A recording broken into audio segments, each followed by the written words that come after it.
It's time for a recipe that takes a little more skill and finesse. These are restaurant-worthy, individual coconut cream pies. I'm using the essential pie dough recipe that I made for those butter tarts, and I'm rolling out the pastry. A little sprinkle of flour ensures the pastry won't stick. I just press it in. I'll use the same technique that I did with the pumpkin pie and just make clean edges. I find for individual or miniature pies that metal works well because it conducts the heat quickly and the pies actually take less time to bake. I have to give this time to chill. That gives me the opportunity to make the coconut cream custard. Most cream pies are made with a custard filling, essentially like making a pudding. And in this case, because of the coconut cream, I'm using coconut milk, a full tin of it.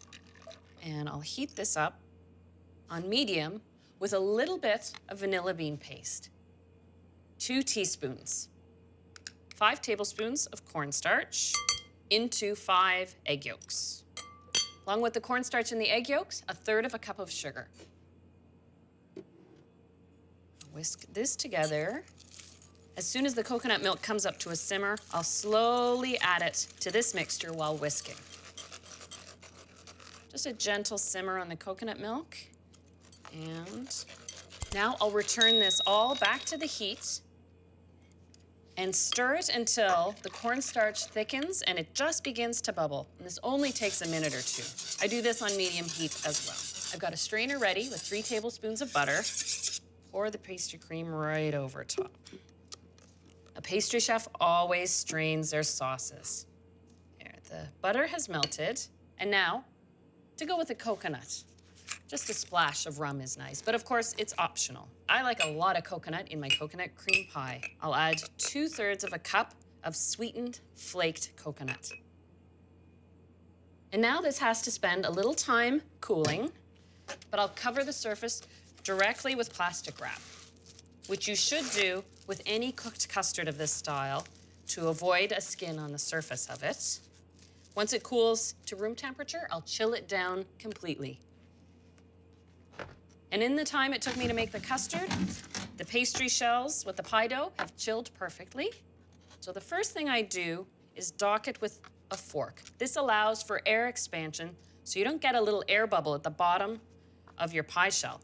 What I simply use is a second pie plate. Put right on top of the pie shell. Then I bake it upside down. Now I have metal conducting heat on both sides, and it browns evenly top and bottom and bakes all the way through. These are ready for the oven.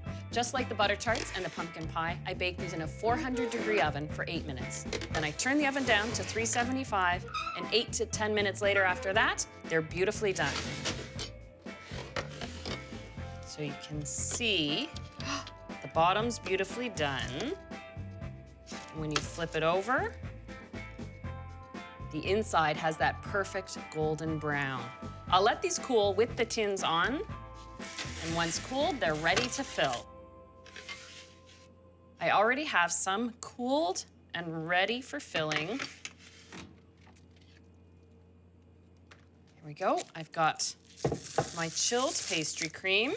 I like to lighten the texture of the coconut cream filling by adding a little whipped cream. 2 cups of whipping cream whipped to a soft peak. There we go. And I add just a touch of sugar. And my secret ingredient, skim milk powder. You can add it at any point when you whip the cream, and the skim milk powder holds every dollop, swirl, and pipe of whipped cream for hours and hours and hours. Little splash of vanilla. Just finish mixing this in.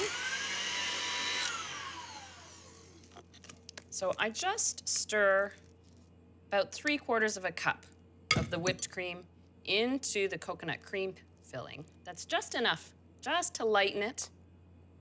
Generous dollop of the coconut cream filling.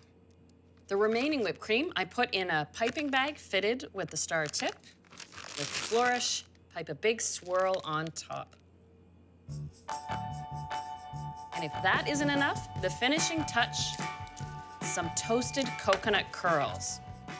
All I do is take a fresh coconut and use a vegetable peeler And peel these shavings off. Spread them on a baking tray, a little dusting of icing sugar, about 10 minutes in a 350 oven, and you've got the perfect garnish for your coconut cream pie.